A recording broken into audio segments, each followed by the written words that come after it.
Assalamualaikum semua teman-teman. Perkenalkan, nama saya Wahyuni Mudri dengan NIM F1D21 19054 dari Prodi Bioteknologi FMIPA UHO dengan dosen pengampu Profesor Dr. Haja Sri Wahyuni MSI. Baik, di sini saya akan mempresentasikan mengenai mikroba yang berperan dalam proses pembuatan terasi. Submateri yang saya akan jelaskan yang pertama yaitu deskripsi terasi, yang kedua bahan dasar terasi, yang ketiga bakteri yang berperan dalam terasi, yang keempat manfaat mikroorganisme. Materi pertama yaitu deskripsi terasi. Terasi merupakan produk fermentasi ikan atau udang rebon yang berbentuk padat dengan olahan secara tradisional. Terasi merupakan salah satu produk perikanan yang pembuatannya dilakukan secara fermentasi. Fermentasi adalah proses penguraian zat yang dilakukan oleh enzim yang memberikan hasil yang sangat menguntungkan. Proses pembuatan terasi yang dilakukan dengan metode fermentasi, di mana selama fermentasi protein terhidrolisis menjadi turunan-turunannya seperti pepton, peptida, dan asam-asam amino yang menimbulkan bau yang menyengat pada terasi.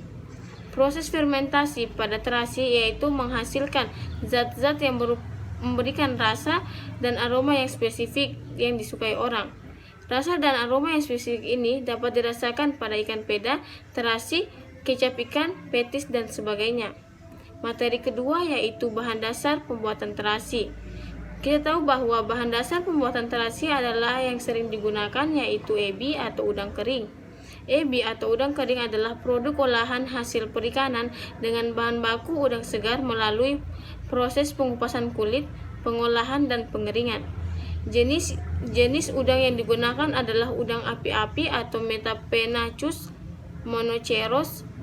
Ebi merupakan hasil olahan dari udang segar yang diubah menjadi udang kering yang biasanya dapat diolah menjadi bumbu masakan dan juga pembuatan terasi.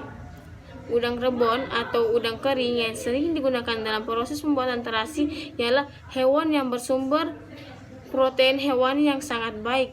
100 gram udang rebon fresh memiliki protein 16,2 gram protein.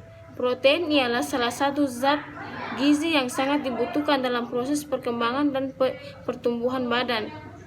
Zat besi sangat dibutuhkan badan buat membantu hemoglobin yang berfungsi bagaikan pengangkut oksigen dalam darah. Materi yang ketiga yaitu peran bakteri dalam proses pembuatan terasi.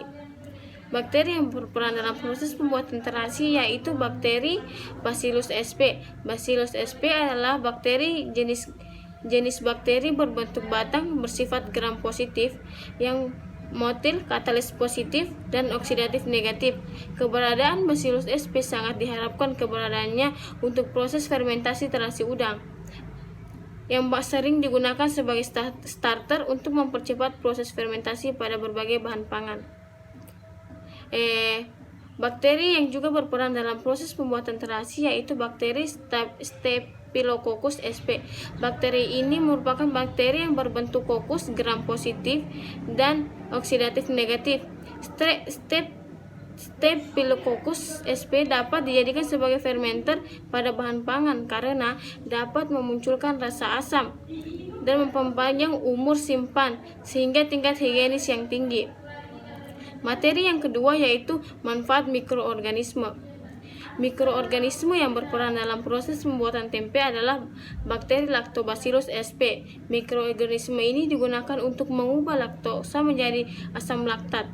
Dan mikroorganisme ini digunakan pada saat pematangan yaitu dalam proses pembentukan aroma khas pada terasi.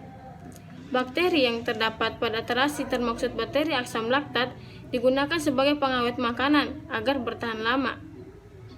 Bakteri asam laktat dapat menghasilkan senyawa antimikroba yang mampu menghambat pertumbuhan mikroba dengan pembusukan pada bahan makanan, sehingga dapat memperpanjang masa simpan produk pangan tersebut. Berikut adalah jurnal acuan yang digunakan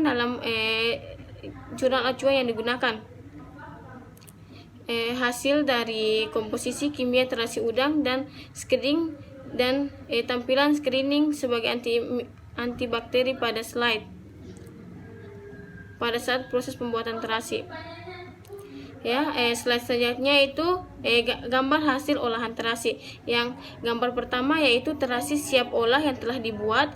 Yang kedua yaitu gambar kedua itu hasil olahan terasi yang dibuat menjadi sambal atau sambal sebagai penambah makanan.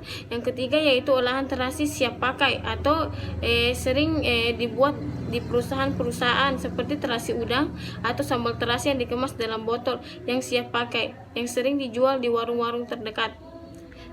Kesimpulan pada presentasi kali ini, terasi merupakan salah satu produk perikanan yang pembuatannya dilakukan secara fermentasi, di mana fermentasi adalah proses penguraian zat yang dilakukan oleh enzim untuk memberikan hasil yang baik dalam proses pembentukan terasi.